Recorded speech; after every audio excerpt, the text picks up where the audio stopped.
Good afternoon. We are back. Welcome to another episode of Hot Jobs with us here at Hire Military. How is everybody this afternoon? It is so lovely to see you. As you join us today, please do enter the comments into our chat. Tell us where you are watching from, if you are interested or on the lookout for SkillBridge internships or direct hire opportunities today. And if you have any questions at all for us, please do throw those in the comments as well. We really love to hear from you. We really appreciate understanding your obstacles, your challenges, your barriers to potential success. And we want to make this 30 minutes as successful for you as possible and give you as much information as we possibly can. We have an awful lot of experience and past performance to share. So if you have a question for us, please do throw it in the comments and we will do our best to answer them at the end of this 30 minutes. It is, what time is it here? I am in Alaska. It is 10:01 a.m. and the sun still hasn't risen. Our sunrise is at 10:15 today. So if you have been stationed in Alaska before, you will definitely feel how I feel. It's a balmy 8 degrees Fahrenheit and we had an awful lot of snow last night.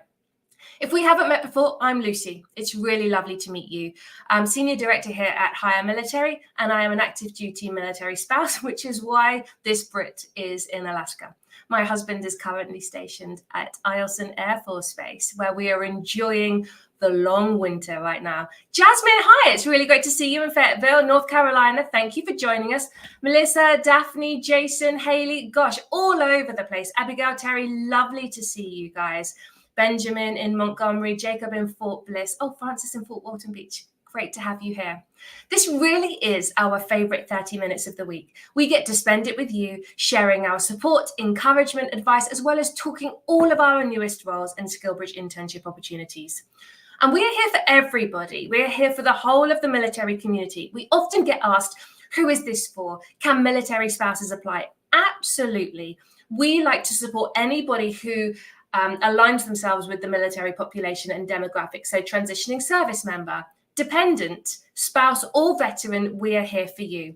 Naturally, when we do talk about the SkillBridge internship program in a little bit, that is only for the transitioning service member, but we'll talk a little bit more about that then. We would also love to know how you heard about us. That's always good information. And whilst you are putting that in the chat, please do check out our event here on LinkedIn today, because there are lots of really useful URLs and resources for you in terms of your transition or your job search journey. We have a great piece that we wrote with our marketing department about how to target your resume. If you are submitting resumes at the moment, if you think you know how to do it, just take 5 minutes to read this piece. And I promise you, it will really support any efforts you make going forward. It really will take the document that you have and hopefully elevate it to be far more competitive in terms of aligning yourself with the caliber of candidate that the potential organization is looking for. Consider that A, they don't know you, they don't know anything about you, so you really have to be, on paper, the solution to the problem that they have. And the problem that they have is the open opportunity at the moment. So that is a great piece for you to read through, just really to define and redefine who you are on paper, on your resume. You're here on LinkedIn, so that means that you've got a LinkedIn profile, but is it optimal? Have you optimized it? Mike Quinn, our CEO, and Olivia, one of our marketing team, put together a beginner's guide to an effective LinkedIn profile. It's a great quick start guide for you to really identify where you might have some gaps and some information you can plug in. And if you want to go one step further, Mike, alongside the USO Transitions team, every month, and this month is the 12th of December, has a Mastering LinkedIn webinar. And the link, the URL to register for that is on our events page. He also, on Monday, I think it is, December the 4th, has an Ask Mike edition of that. So literally a question and answer segment with him. So if you've ever wanted to have a conversation with Mike Quinn and ask him his thoughts about your transition or anything that you're going through, it's definitely a great space to be able to do that. Finally, here's our URL to our website, hiremilitary.us. As we are talking today about our newest positions, if you feel like, that sounds really great and all, but not for me, or that's not my experience, or that's not what I'm looking for, definitely be a motivated job seeker and take a look at our website. You will see both our SkillBridge internship opportunity button on the homepage, as well as our permanent position or direct hire positions that we have. Again, if you go in there and you think again, yeah, great and all, but not for me, we have two different pipelines or talent pools that you can join. Essentially, they are databases where you can register your interest and tell us that you are an active job seeker right now, either for SkillBridge or for permanent roles. And what that means is, A, when we get new roles, we will send you an email so that you can be on our weekly email list so that you can hear what we've got, the newest opportunities. But equally, if a role comes in and we search through our database and we find you, we will be in touch and we can connect with you as well. So definitely, if you want to, take the time to do that, because it means that we know that you're searching and we know that you're available. You will see two new faces here on our live today. So I've already introduced myself. I am now going to hand over to Matt Hart, who is going to take the opportunity to make further introductions. Over to you, Matt. All right, thank you. So I'm Matt, one of the recruiters with Hire Military. Marine Corps veteran. I live out in East Tennessee. So I've been working here for about 2.5 years. I was a SkillBridge intern with Hire Military.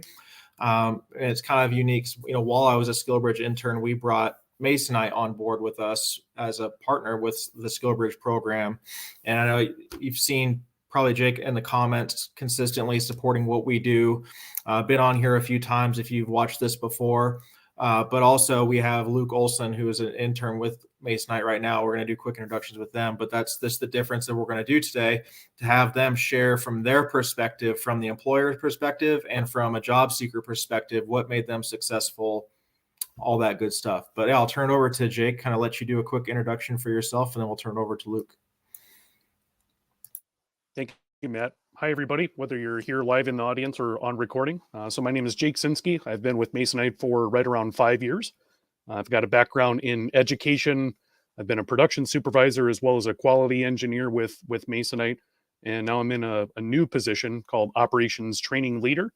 And as Matt kind of illustrated before, we've been working in partnership between Masonite and Hire Military since about middle of the year in 2021. So kind of hard to believe it's already been a couple of years.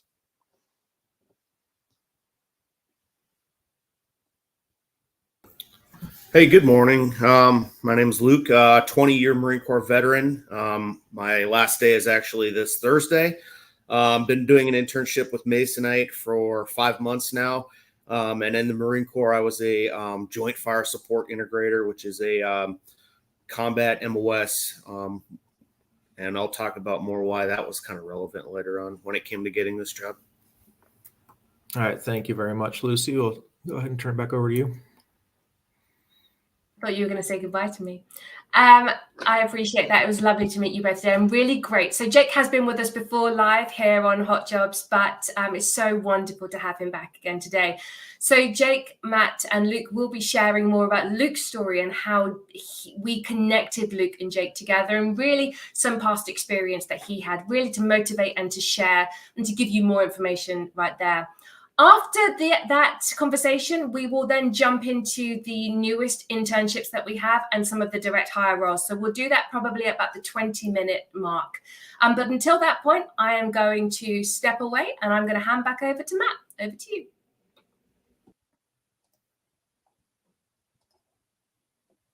There we go. All right, thank you very much. So primarily what I'm going to talk about today is the SkillBridge program. I'll share a few of the SkillBridge internships that we have available. But first, I just want to be able to talk with Jake and Luke about, like I said, the things that made them successful, and especially with Jake, the past 2.5 years or so, from your perspective and how you help support the veteran community. Just be able to give the viewers an opportunity from your perspective, all those good things that made everyone successful. But, in the past, how have you supported the SkillBridge program? I think we've done quite a few things at Masonite since middle of 2021 to support the DoD SkillBridge program. The first thing that we did was we've taken a stance to give folks like Luke a very high probability of getting hired on at the end of their internship. So we can never say that it's going to be a guaranteed 100% job offer at the end of your performance. But as Luke will kind of illustrate during his personal trip description and experience, we are only posting positions with Hire Military that are either current vacancies at Masonite or they are very soon about to become vacancies. So it's really putting the ball in the court of that transitioning service member. And it's really up to you as an individual to come to Masonite, to show us your true colors and really kind of impress us and go above and beyond. In addition, to help the transitioning service members, we created a program called the Veteran Leadership Development Program. So as folks like Luke come to Masonite, we make sure that you're going to get a well-rounded or a comprehensive experience. So you're going to be going through your experience at a specific site, but we're going to also introduce you to areas like EHS, that's environmental health and safety, supply chain, maintenance, quality department, operations, so that, again, you get kind of a comprehensive look at the business, not just one little look at your specific team or department. And then we've got our veteran engagement team. We go by the nickname VET. Our VET team is also providing additional support for the SkillBridge interns who do get hired on post-internship once they become full-time employees with us. We make sure that you get a site mentor assigned to you to just continue to provide you motivation and support during your internship.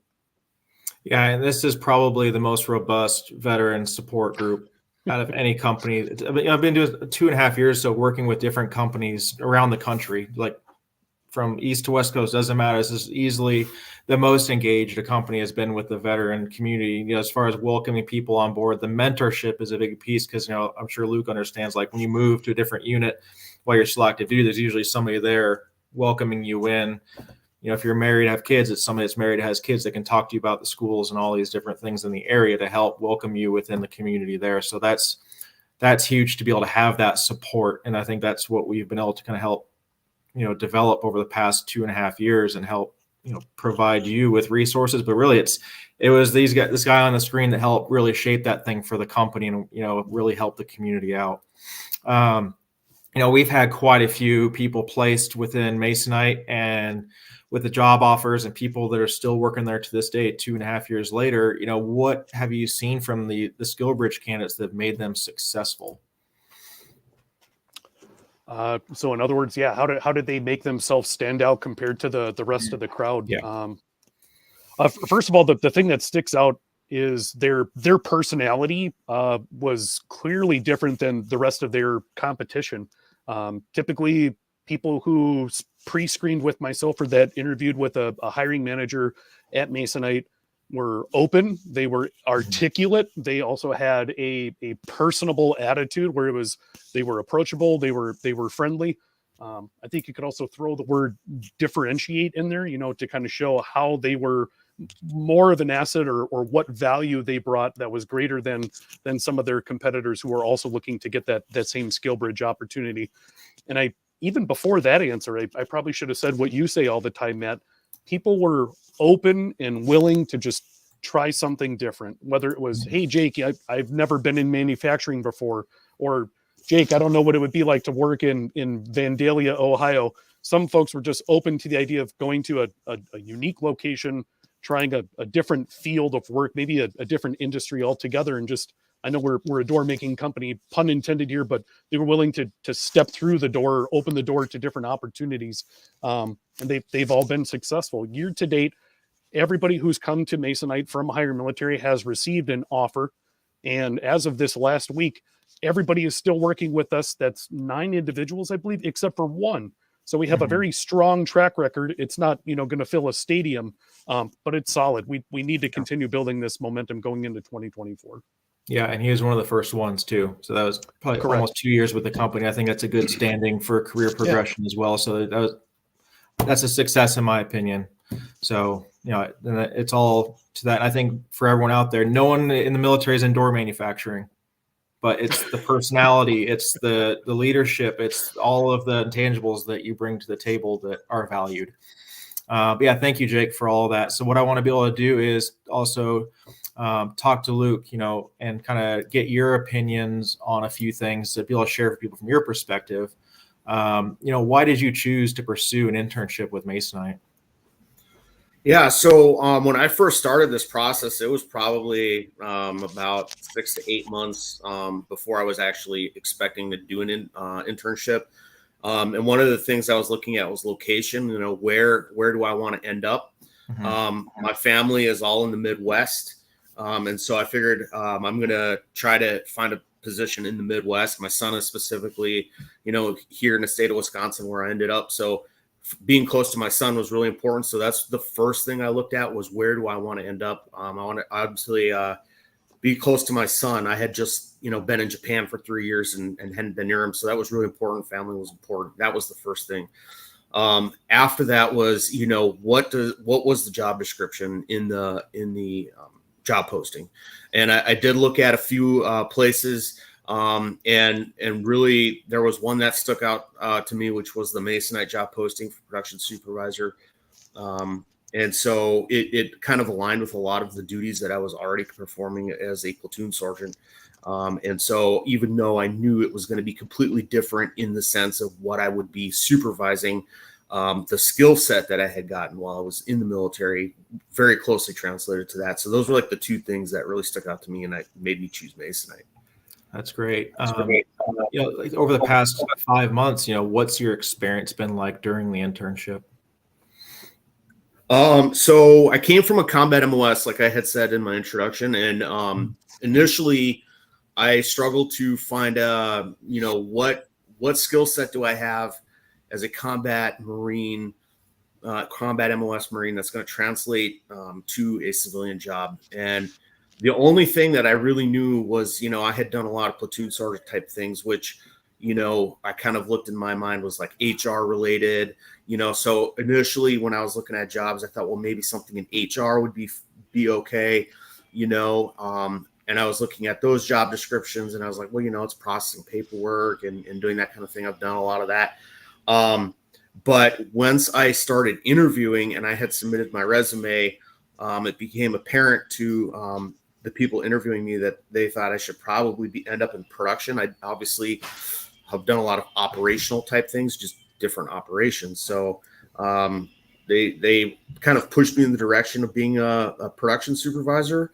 I'm really thankful that they did actually, because like I said, when I actually read that job description for higher military, it aligned almost perfectly with some of my duties as a platoon sergeant. But the company, honestly, they took a chance on me because, like I said, I didn't have any kind of civilian things that would have translated, or things that I had done in the military that were translated over into the civilian workforce. I came with a good attitude, a willingness to learn, good communication skills, and good leadership and management skills. Which you can kind of translate to a lot of different things. But at the end of the day, that company has to be willing to take a chance on you, that you're going to be able to learn what they're teaching you and then apply it and do what they're asking you to do. So those are kind of the things that I experienced, in my internship, was just the being able to adapt and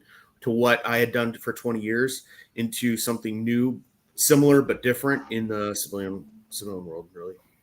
Yeah, I mean, it sounds like they said they took a chance on you for one, but also saw the potential for something else aligned with your background. And that is not the first time this has happened either.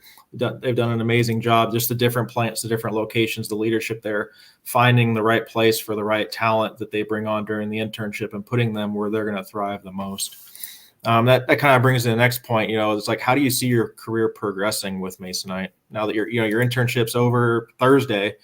Start full time next week. So, like, what is your outlook in your perspective? Yeah, no, I've really loved my 5 months here. Everybody's been very helpful, very open, setting me up for success. And I think there's a lot of potential for growth and development with Masonite. So, I'm going to just keep pushing and see where this road takes me here with Masonite. That's good. That's good to hear. One thing I would like to hear from both of you, we'll start with Jake, from the employer perspective, what advice can you give someone that's looking for an internship with Masonite, or really just any company, but specifically, your perspective and the things that you've seen over the past 2.5 years, what advice can you give to these folks that are watching? I think there's kind of an easy to-do list, if you will. Number one, you've got to have an updated resume, because if you submit that to Jake or a recruiter at a company, or even somebody like Matt Hart at Higher Military, if your resume isn't updated, we're losing time. We're losing traction on the road. So make sure that your resume is crisp. Make sure that it is updated. And I think Matt and Lucy do a pretty dynamite job of saying it's got to be tailored to the position that you're seeking out, whether it's SkillBridge or direct hire. And he and Lucy will share other organization names that can help our transitioning service members with that exact task. Mhm. The next piece, which actually Luke just commented on moments ago, is location preference or location limitations. So remote, as I've heard from other professionals share in the past, remote is not a location. And just to be honest, there are very few positions that Masonite has to offer that are indeed remote.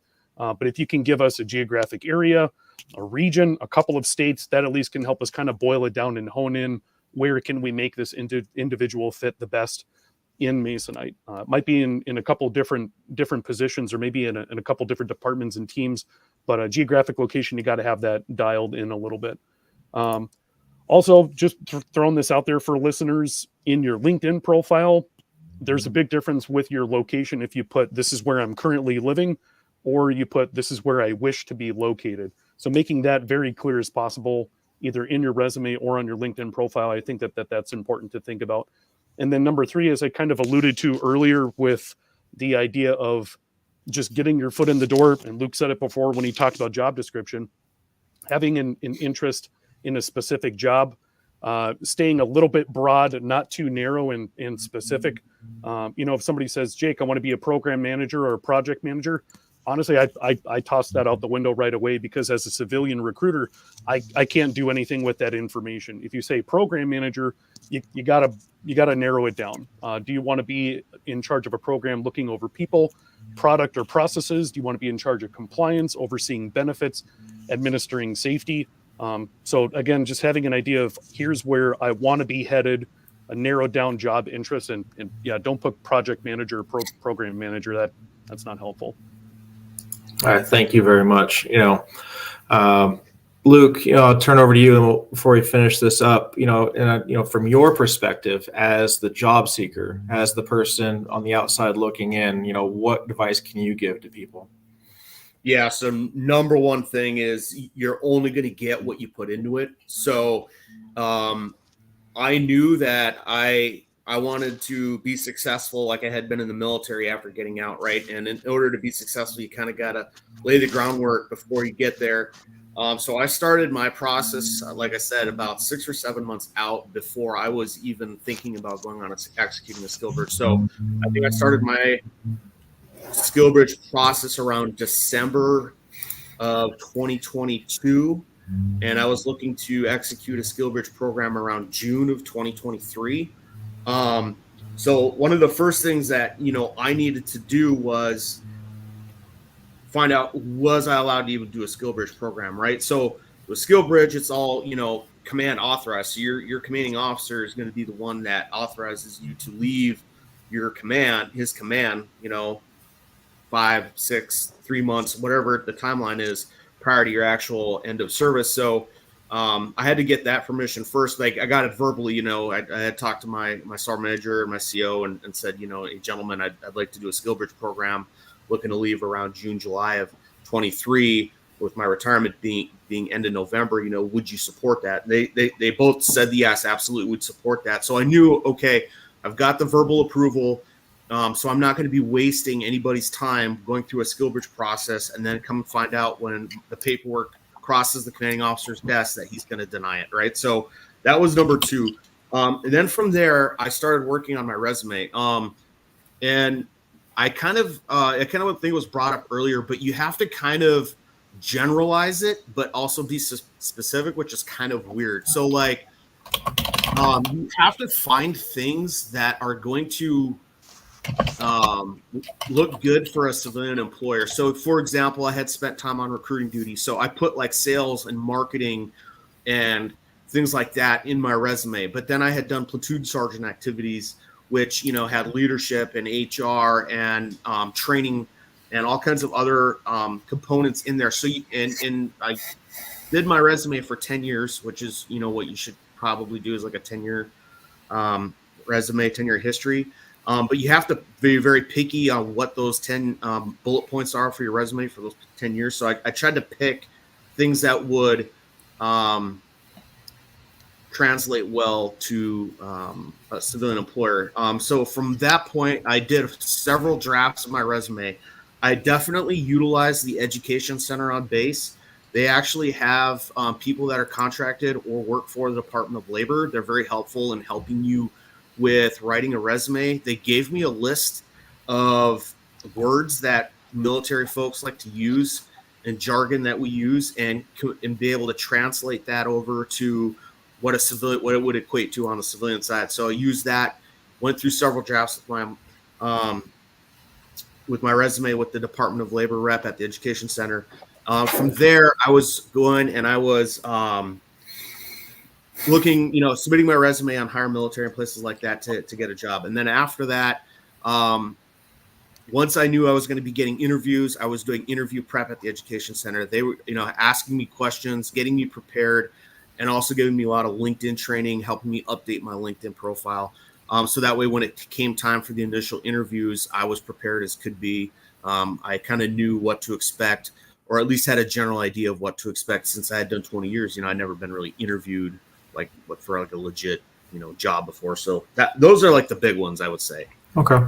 Yeah, all very good advice, because those are things that everyone deals with, and starting that 12 to 18 months out certainly set you up for success going into this for sure. I'm going to bring Lucy back up to the stage, but I wanted to thank both of you for being here. This has been great. Like having an intern, Jake, you've been here before multiple times, but it's great. Luke, thank you for taking the time to be here and sharing your experiences. I hope everyone watching is able to learn as much as they can from them during the short time that they're here.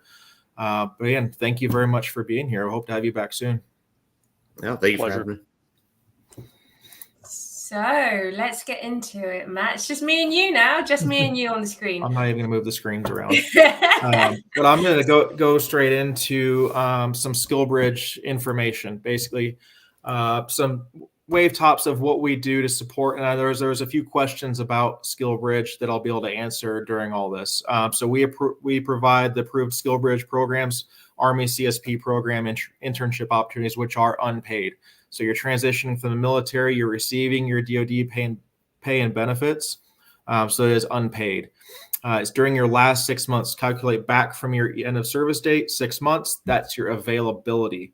Now, with most of our partners, it is based off your availability and what the companies are looking for. So there's no fixed start and end dates for most of them. I'm actually going to talk about one of the cohort-based ones too, but most of them are based on your availability.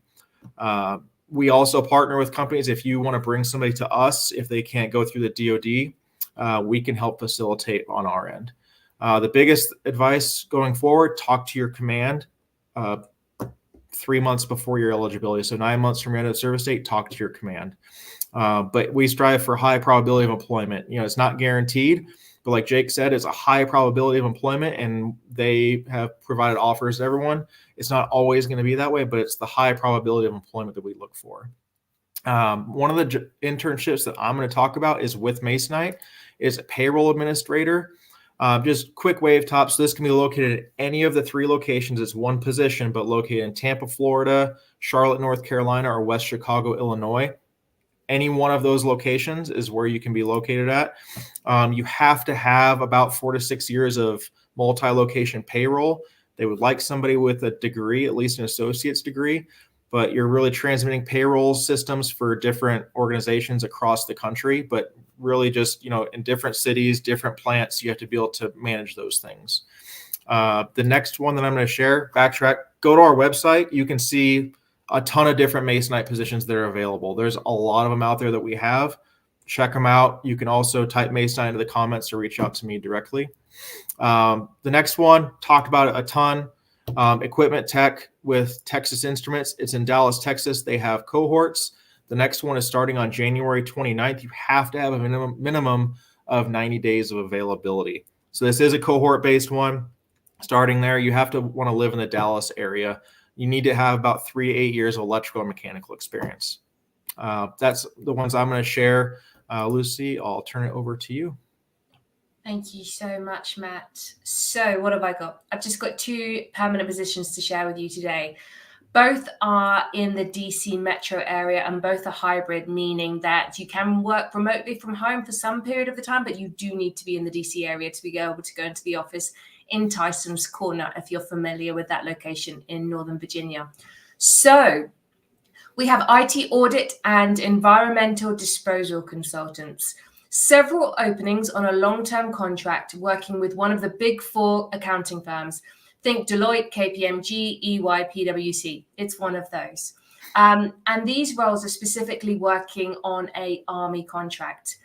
The positions require secret clearances alongside a degree in accounting, finance, IT, or business management, and about 4 years experience. So what we have identified is most senior NCOs, company grade officers and above have the financial management experience for these roles. Go back through your career. Do you have financial management experience? What have you worked on? Have you worked in this area? Have you done auditing previously within your role? And if so, you may be eligible for one of these positions. It is a contract role, and for the IT audit one, you will need experience performing risk identification and assessment as it relates to systemic processing and IT automated controls. There's a mouthful. Think signal, IT, network administrators, strategic oversight. That's the kind of person we are looking for. So a senior NCO, a CGO and above. You do have to be in the DC metro area, or you do need to have a place to stay in the DC metro area for the hybrid portion of the on-site portion of the hybrid role. Equally, those CBURN people around, for the environmental disposal role, you'll need experience with Army hazmat disposal procedures. So think about procedures for the disposal even, sorry, I'm chewing over my words today, of caustic chemicals, like motor oil as an example. So this is definitely a CBURN type role, transportation, logistics, operational excellence with DLA and hazmat disposal.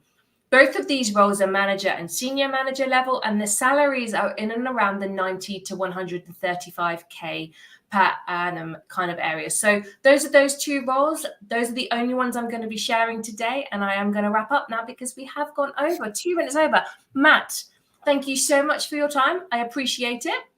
If we did have any questions today, we will go back through and we will answer those in the comments as we can. If you are interested in any of the positions that we've talked about today, please do comment with the job title. If you remember it or the location, we will come back and we will address your comment. And finally, they are still in the green room behind. But thank you so much to Luke and to Jake for sharing their experience with us today. It has been an absolute pleasure. And we will see you next week for the first Hot Jobs in December. It's nearly the end of the year. It's nearly the holidays. Thank you so much for joining us today. Take care. Bye-bye.